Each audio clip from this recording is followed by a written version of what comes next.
तो हमारा बाबा भी कहता है, मीठे बच्चे, क्या तुमको दुनिया का गम दिखाई नहीं देता? मेरे पास लोग आते हैं, महाराज मेरे को ये तकलीफ है, मेरे को वो तकलीफ है, तो मैं उन्हें कहता हूं तुम अपने पड़ोसी की तकलीफ को देखो ना। इसलिए मैंने समुद्र मंथन की कथा के बीच में ये आपको बताया, प्रत्येक व्यक्ति धन है। व्यक्ति है तो जीवन है, व्यक्ति नहीं है तो आपने जंगल में जाकर अपना घर क्यों नहीं बनाया? आप महंगे में उस कॉलोनी में ही जगह क्यों ले रहे हो? मैं पूछता हूं, आप अपने घर का इतना घमंड करते हो, बड़ा घर जैसे बना लेते हो तो उसका घमंड करते हो, कहते हो ये मेरे इतने करोड़ का घर है, मेरा घर इतने करोड़ का है। मैं कहता हूं जिस कॉलोनी में तुम रहते हो और उस घर का इतना घमंड कर रहे हो, क्या उस कॉलोनी से सारे लोग छोड़कर भाग जाएंगे तो तुम्हारे घर की क्या वैल्यू रहेगी? क्या वैल्यू रहेगी तुम्हारे घर की? क्यों योगेश भाई? तो उस घर की वैल्यू है कि वहां के रहने वाले लोगों की वैल्यू है? कीमत किसके कारण बढ़ी है? आप भैया आए हैं, क्या नाम है भैया का? क्या नाम है? सुरेश। अच्छा, बहुत बढ़िया।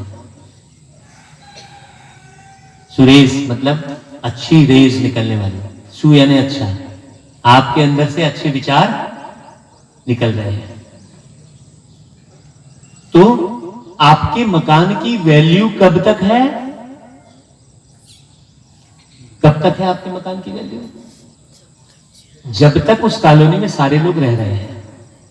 अगर उस कॉलोनी से सारे लोग भाग जाएं तो मकान की क्या वैल्यू? कोई फोकट में भी नहीं खरीदेगा उसको, तो वैल्यू किसकी है? कीमत किसकी है? आत्मा से आत्मा को पहचानो, कीमत आत्मा की है। जब तक आत्मा है तब तक रिश्ते हैं, आत्मा नहीं है रिश्ते खत्म। इसलिए परमात्मा आकर कहता है, अब परमात्मा का अर्थ दूसरा एक और बता देता हूं मैं। एक परमात्मा तो है, एक परमात्मा तो पार ब्रह्म परमेश्वर है, लेकिन एक परमात्मा मतलब पर आत्मा। मैं एक आत्मा और सामने वाला भी एक आत्मा। तो परमात्मा से प्रेम करो, प्रेम करो परमात्मा से, प्रेम ही सुख का सार है। अब मैं आपको बताता हूं भगवान से संबंध आपका कैसे बनेगा, उस परमात्मा से आपका संबंध कैसे बनेगा। यहां पर पिता तो बैठे हैं, आप पिता बैठे हैं पीछे। कितने बच्चे हैं आपके भैया? हाँ, आपसे बात करें। एक बेटा एक बेटी, लड़का लड़की नहीं। लड़का तो सबको बोलेंगे, एक बेटा एक बेटी, लड़का तो सबको बोलेंगे, लेकिन रिश्ता क्या है? बेटा। दोनों आपस में लड़ते रहे तो आप खुश होंगे क्या? आप बाप हैं, आपके दो बेटे हैं, एक बेटा एक बेटी, दोनों आपस में लड़ते रहेंगे तो खुश होंगे क्या आप? वो बाप है, वो बाप कैसे खुश होगा? इससे झगड़ के आप पूजा करने गए, वो बाप खुश हो जाएगा? वो भी एक बाप है, सबका मालिक एक, हम सब उनके बच्चे। सबका मालिक एक, हम सब उनके बच्चे। जब आप अपने बच्चे झगड़ेंगे तो खुश नहीं हो सकते, तो वो बाप आपके झगड़ने से कैसे खुश होगा? हमने इधर तो खूब झगड़ा किया, हिंदू धर्म, मुस्लिम धर्म और सिख धर्म, ईसाई धर्म, धर्म भेद डाला, जमाने भर के भेद खड़े कर दिए। कितने भेद हैं हमारी इस दुनिया में, धर्म भेद, जाति भेद, गरीबी अमीरी का भेद, भाषा का भेद, तेरे मेरे का भेद। परमात्मा शिव के लिए कहते हैं अगम निगम का भेद खोलो। इन भेद के कारण आपके मन में छेद है। इसलिए कहते हैं, मेरे से कहते हैं लोग कि महाराज मेरे को भगवान का ध्यान नहीं लग रहा है। अरे ध्यान कहां से लगेगा? तुम्हारे मन में तो छेद है, उसकी याद कहां ठहरेगी? उसी के मन में याद ठहरेगी जिसके मन में छेद नहीं होगा। नहीं तो याद रुकेगी कैसे? वो छेद से तो बह जा रही है। जमाने भर का भेद। आप सोचो, हम बहुत सारी चीजों के लिए एक मत है, एक मत है, बहुत सारी चीजों के लिए हम एक मत है। अगर मैं एक 10 का नोट निकालूंगा तो एक जन 100 का नोट समझेगा, दूसरा 500 का नोट समझेगा, तीसरा 50 का नोट समझेगा। ऐसा होगा क्या? क्यों भाई, होगा क्या ऐसा? मैं एक 10 का नोट निकालूंगा तो सभी क्या समझेंगे? 10 का ही समझेंगे ना। एक मत है ना। उस एक नोट के लिए हम एक मत है। और उस नोट में कौन सी शक्ति है? हमारे एक मत होने की ही शक्ति है। नहीं तो वो कागज का है, वो तो कुछ नहीं है। हमने एक मत होकर फाइनल किया है कि इस डिजाइन के कागज को 500 का समझेंगे, तो वो हर जगह 500 में चल रहा है। आप कहीं भी चले जाओ, आपको तकलीफ नहीं है। नहीं, ये 10 में चलाऊंगा कोई नहीं बोलेगा, क्योंकि सबने एक मत उस कागज के लिए। तो एक कागज के नोट के लिए हम एक मत हैं, लेकिन भगवान के लिए हम एक मत नहीं है। वो कहेंगे मेरा भगवान अलग, वो कहेंगे मेरा भगवान अलग। सोचिए, इस पूरी सृष्टि को व्यवस्थित रूप से संचालित करने का एक तरीका कौन सा है? कि हम एक मत हो जाए। किसके लिए? परमात्मा के लिए। हम बहुत देशों में जाते हैं, सड़क बनाने की विधि एक ही है, वृक्ष भी एक ही उससे उग रहा है, चाय भी एक ही तरह से बन रही है, रोटी भी एक ही हिसाब से बन रही है। सब में हम एक मत हैं, लेकिन केवल एक मत कहां नहीं है? हम अपने बाप के लिए एक मत नहीं है। आज उसका हम जन्मदिन मना रहे हैं, लेकिन सोचो, आज हम महाशिवरात्रि मना रहे हैं, लेकिन सभी लोग मना रहे हैं क्या?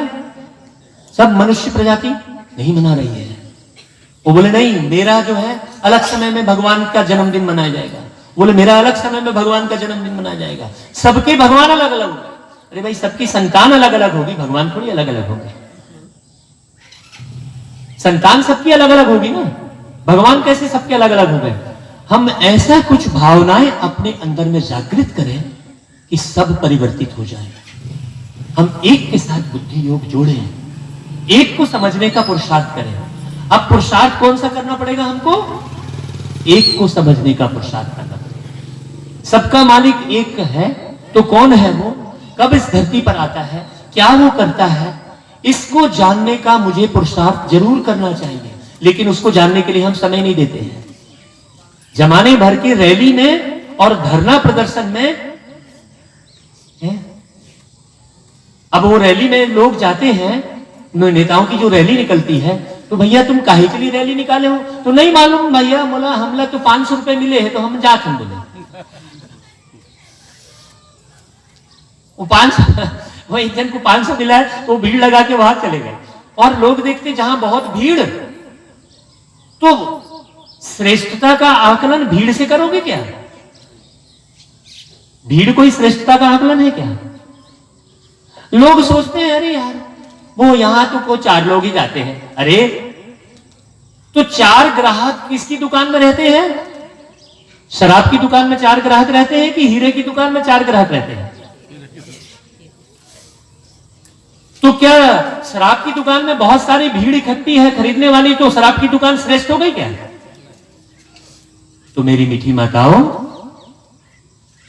जिस तरफ बहुत भीड़ है उस तरफ भागने का प्रयास मत करना, क्योंकि भीड़ में आप खो जाएंगे। क्योंकि ज्ञान रत्न कहते हैं, हर एक व्यक्ति ज्ञान के रत्न को नहीं उठा सकता। आप लोग यहां बैठे हो, इतने जागृत हो जाओ कि प्रतिदिन अब इस ज्ञान रत्न को उठाकर अपने जीवन का परिवर्तन करो। अपने उस पिता को जानो, अच्छे से समझो। आज शिवरात्रि है, उस पिता को बहुत गहन गंभीर होकर जानने का पुरुषार्थ करो। और वो पुरुषार्थ आप कब कर पाएंगे? जब हर आत्मा से प्रीत रखेंगे। जब देह दिखाई नहीं देगी, आत्मा दिखाई देगी। जैसे ही देह दिखाई देती है, देह का धर्म दिखाई देना शुरू हो जाता है। बहुत बड़ी भ्रांति में हम पड़ जाते हैं। एक बार नवरात्रि का समय था, तो नवरात्रि के समय में हम फल लेने के लिए, वैसे तो हम फल रोज ही खरीदते हैं, हम नाश्ते में फल ही हम खाते हैं, क्योंकि फल खाने से किसी की याद नहीं आएगी। क्योंकि फल किसने बनाया? समोसा खाएंगे और टेस्टी रहेगा तो बोलेंगे यार समोसा किसने बनाया, तो किसकी याद आएगी आपको? लेकिन फल खाएंगे तो ईश्वर की याद आएगी। तो फल खाना हम लेने गए। अब भावना देखिए ना, आत्मिक भावना से कैसे परिवर्तन होता है, आपको प्रैक्टिकल बताता हूं। जो मेरे जीवन में है, जो मैं कर रहा हूं, केवल ज्ञान सुना नहीं रहा हूं मैं आपको, और मैं केवल ज्ञान सुन नहीं रहा हूं, मैं उसे जीवन में अपने प्रैक्टिकल उतारा हूं। कुछ ऐसा कर जाए हम कि जीवन ही संदेश बने। तो मैं फल लेने गया, तो वहां पर एक योगेश जैसे हमारा है ना, उसी उम्र का एक बच्चा जो है फल खरीदने के लिए खड़ा हुआ था वहां। तो उसके शरीर से महक आ रही थी, वो शराब पिया हुआ था।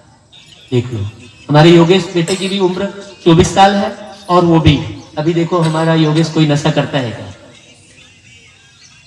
और वो शराब पिया हुआ था। देखो 24 साल का बच्चा, 25 साल का बच्चा। तो मेरे मन में भाव आया, यार ये तो देखो। तो मैंने उसको मालूम क्या बोला? मैं बोला बेटा, बहुत प्यार से बोला, तो ये फल की दुकान में कैसे खड़ा है? तो बोला फल लेने खड़ा है नशे में। मैं बोला तू इस फल का क्या करेगा? अरे आपको मालूम नहीं है क्या नवरात्रि है? हाँ नवरात्रि तो है, तू फल का क्या करेगा? बोले दुर्गा मैया को चढ़ाऊंगा। मैं बोला बेटा, तू दुर्गा मैया जो साकार में वहां नहीं दिख रही है, जो बोल नहीं रही है, बोल रही है क्या? वो मूर्ति बोल रही है क्या? जो बोल नहीं रही है, जो खा नहीं रही है, तो उसको फल चढ़ा रहा है। और तू अपने इस चैतन्य मंदिर में क्या चढ़ाया हुआ है? ये शरीर तो तेरा मंदिर है ना, तो इसमें क्या चढ़ाया हुआ है बेटा? तो मेरे जो भाव इतने गहन थे कि उसको बताते बताते मेरी आंखों से प्रेम के अश्रु भर गए। मैंने उसको गले से लगा लिया, उसको बात तुरंत समझ में आ गई। उसको बात तुरंत समझ में आ गई कि अरे यार, मैं इस मंदिर रूपी शरीर में जो भगवान ने दिया है, जो इस प्रकृति ने प्रदत्त किया है, मूर्ति तो आपने बनाई है, मूर्ति आपने बनाई है, और उस मूर्ति में प्राण प्रतिष्ठा आपने की, और उसमें प्राण समझ रहे हो, उसको चैतन्य समझ रहे हो। और जो दुनिया में लोग चलता फिरता बोलता व्यक्ति जो दुखी दिखाई दे रहा है, नाले के ऊपर रह रहा है, क्या आपको उसका दुख दिखाई नहीं दे रहा है? तो मैंने उसको गले से लगाया, तो वो मालूम वो क्या बोलने लग गया? वो मेरे चरण पकड़ लिया। वो कहने लगा कि आप जरूर कोई बहुत दिव्य आत्मा हो। इतना प्यार यदि मुझे अपने मां बाप से मिला होता तो मैं आज ये नहीं पिया होता। इतना निस्वार्थ प्यार जो आप मुझे लुटा रहे हो, इतना प्यार बाबूजी मुझे अपने माँ बाप से, अपने रिश्ते नातों से, अपने परिवार से मिला होता ना, तो मैं आज नहीं पिया होता, और ये फल मैं मंदिर में नहीं चढ़ा रहा होता, आज मैं ये फल मैं ही खा रहा होता। देखो परिपाटी तो हम बहुत करते हैं। तो उस व्यक्ति को परिवर्तित किया। और वो बच्चा जो आपके महादेव घाट में रहता है आज भी मेरा सहयोगी है, और उसने शराब को पूरी तरह से अपने जीवन से हटा दिया एक छोटे से एक ज्ञान में कि तुम देह नहीं हो, तुम इस शरीर रूपी मंदिर में बैठे स्वयं देव आत्मा हो। एक छोटी सी नॉलेज में, 2 मिनट की नॉलेज में वो आदमी बदल गया। तो हमको अपना ये प्रैक्टिकल जीवन में ऐसा बनाना है, केवल सुनना सुनाना नहीं है। तो आप बताओ, इतनी कथा सुनने के बाद, इतने अनुभव सुनने के बाद आप सब भाई बहनों माताओं में क्या जागृति आई? बताओ पीछे वाले भैया, क्या जागृति आई? मुझे रोज ज्ञानामृत का रसपान करना है।